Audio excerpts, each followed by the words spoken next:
था ये यकीन, तोड़ेंगे ना वादा कभी, दिल को था ये यकीन, लौट के आएंगे फिर से संवारेंगे हमारी जिंदगी, हमारी जिंदगी, हमारी जिंदगी, हमारी जिंदगी, हमारी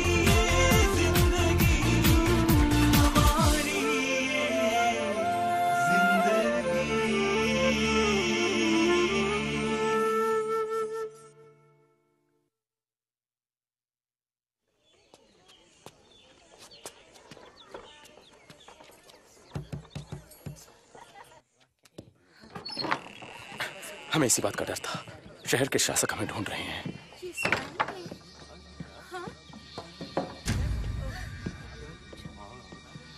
मैं कब्र पर गई थी। वहाँ वो पत्थर हटा हुआ था। वहाँ पर एक स्वर्गदूत भी था और स्वर्गदूत ने कहा कि यीशु मृतकों में से जी उठे हैं, ठीक जैसा उन्होंने कहा था। स्वर्गदूत कहे या आदमी, मरने के बाद कोई जिंदा नहीं हो सकता। कैसे हो? देखो उनका भूत। क्यों डर रहे हो तुम लोग? तुम्हें कोई शक है? देखो, मेरे हाथ, मेरे पैर, और देखो कि मैं कौन हूं।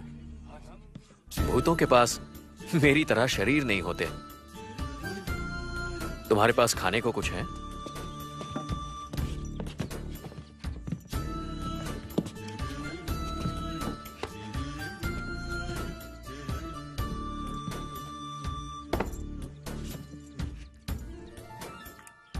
देखो, भूत मछली नहीं खाते।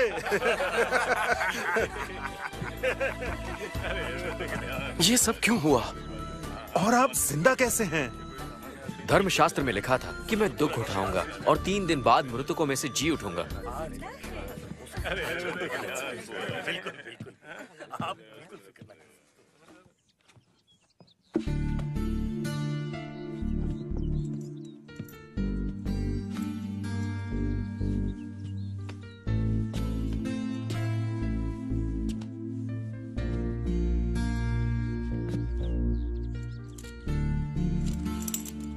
ये आपका है, मैंने इसे चुराया था।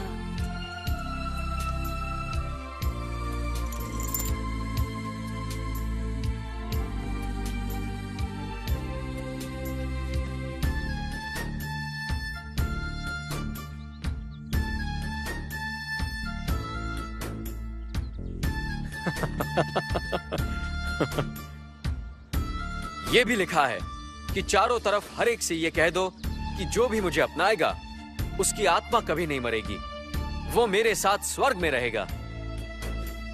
इसलिए जाओ और सारी जातियों के लोगों को मेरी शिक्षा बताओ। उन्हें परम पिता, पुत्र और पवित्र आत्मा के नाम से बपतिस्मा दो। उन्हें वो सब बातें मानना सिखाओ जिनका मैंने तुम्हें आदेश दिया है। मैं हमेशा तुम्हारे साथ रहूंगा, इस दुनिया का अंत होने तक। गैलिली के लोगों, आकाश की तरफ क्या देख रहे हो? यीशु को स्वर्ग में ले गए हैं। पर एक दिन वो वापस आएंगे, उसी तरह जिस तरह तुमने उन्हें जाते देखा। रुको।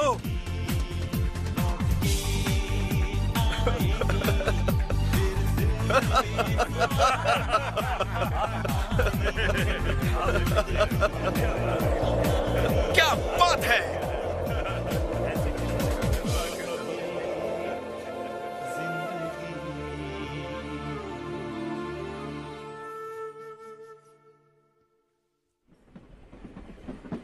तो तुमने देखा, यीशु ने अपनी जान दे दी, क्योंकि तुम दोनों उनके लिए बहुत कीमती हो। मेरी और तुम्हारी सजा उन्होंने अपने सर ले ली। एक यही रास्ता था हमें अपने ईश्वर से वापस मिलवाने का। पर वो मरे नहीं, वो फिर से जी उठे हैं। वो मौत से भी ज्यादा शक्तिशाली हैं। यीशु एक जीवित परमेश्वर है। वो आज भी हमारे बीच जिंदा है। हम मुंबई के करीब हैं। सनी, क्या तुम मशहूर और अमीर बनने के लिए तैयार हो? मैं अभी आया।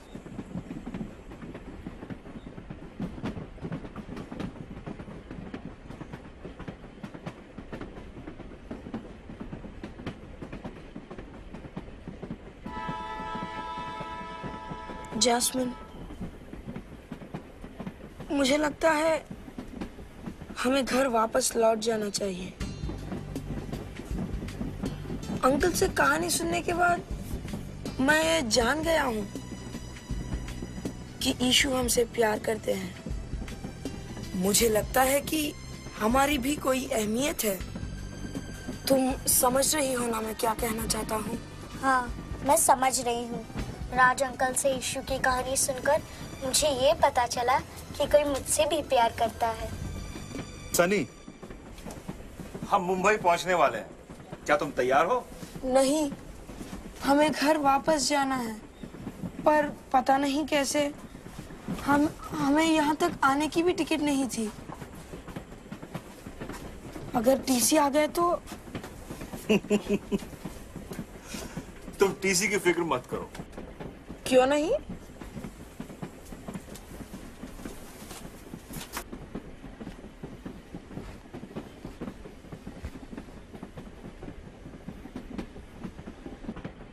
मैं ही टीसी हूँ और मैंने खुद तुम्हारे टिकट के पैसे भर दिए हैं। सच? ये तो उसी तरह है जैसे ईशु ने हम सब की गलतियों की कीमत चुकाई। बिल्कुल सच। और मैं तुम्हें खुद लेके जाऊंगा वापस। तो हमें ईशु के बारे में और कुछ बताइए।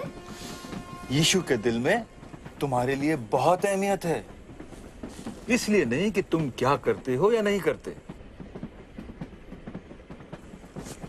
बल्कि इसलिए कि ईश्वर ने अपने समान तुम्हारी रचना की है। तुम जैसे भी हो वो तुम्हें चाहते हैं और इसीलिए उन्होंने मौत को भी गले लगा लिया ताकि तुम उनके साथ रह सको।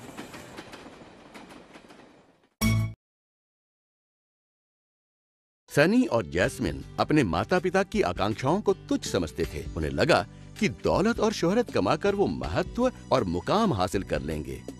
इसलिए वो घर छोड़कर मुंबई भाग गए, ये सोचकर कि मुंबई पहुंचकर वो अमीर और मशहूर बन जाएंगे, फिर उन्हें सारी खुशियां हासिल हो जाएंगी।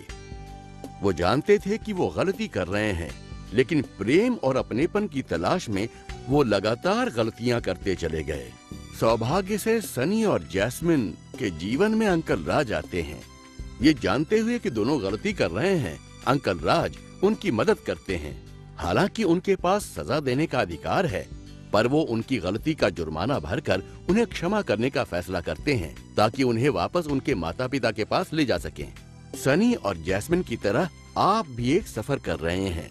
जिंदगी के इस लंबे सफर में आप और मैं प्रेम और अपनापन हासिल करना चाहते हैं। प्रेम, अपनापन और शोहरत की लालसा में हम वो कर बैठते हैं जो सही नहीं है, और ऐसा करते हुए हम स्वर्ग में बसे अपने उस परम पिता से दूर हो जाते हैं जो हमारी सारी जरूरतें पूरी कर सकता है, हमारी प्रेम और अपनेपन की जरूरत भी। दोस्तों, सनी और जैस्मिन ने महसूस किया कि जीवन में सब कुछ तब तक ठीक नहीं हो सकता जब तक हम अपनी गलतियों को पूरी तरह छोड़कर प्रभु यीशु की प्रस्तावित क्षमा को स्वीकार न कर लें। अंकल राज की तरह यीशु के पास भी हमें सजा देने का अधिकार था, पर उन्होंने हमें क्षमा करने का फैसला किया और हमारी गलतियों का जुर्माना भरने के लिए सूली पर चढ़कर अपनी जान दे दी। ऐसा करके यीशु ने हमारे लिए स्वर्ग में जगह बना दी। क्या आज आप भी जीवन का सफर कर रहे हैं? वो सफर जिसमें हर पल है डर, बेचैनी और ये भी पता नहीं कि कल क्या होगा, न ही ये जानते हैं कि मरने के बाद आप कहाँ जाएंगे। तो मेरे दोस्तों, आज मैं आपसे कहना चाहता हूँ कि आपका परम पिता परमेश्वर आपसे प्रेम करता है, वो आपसे खुश है और आपसे संबंध रखना चाहता है। आपको सिर्फ इतना करना है कि आप अपनी की हुई गलतियों से दूर हो जाएं और उसे अपने दिल में बसा लें। अगर आज आप उसके प्रेम, अपनेपन और क्षमा का अनुभव करना चाहते हैं, तो क्या आप कृपा करके मेरे साथ ये प्रार्थना करेंगे? हे प्रभु यीशु, मैं अपने पापों के लिए क्षमा चाहता हूँ और आपका आभारी हूँ कि आपने कैलवरी की सलीब पर चढ़कर मेरे पापों का जुर्माना भरा। कृपया मुझे पवित्र करके अपना बना लीजिए। मैं आज से सिर्फ आपके लिए जीना चाहता हूँ। और मैं आभारी हूँ कि आपने मुझे अपना लिया। यीशु के नाम पे मैं ये प्रार्थना करता हूँ। दोस्तों, अगर आज आपने ये प्रार्थना कर ली है तो आप परमेश्वर के अपने बन गए हैं और अब वो आपके दिल में रहेगा और मृत्यु के बाद आप सदा स्वर्ग में रहेंगे।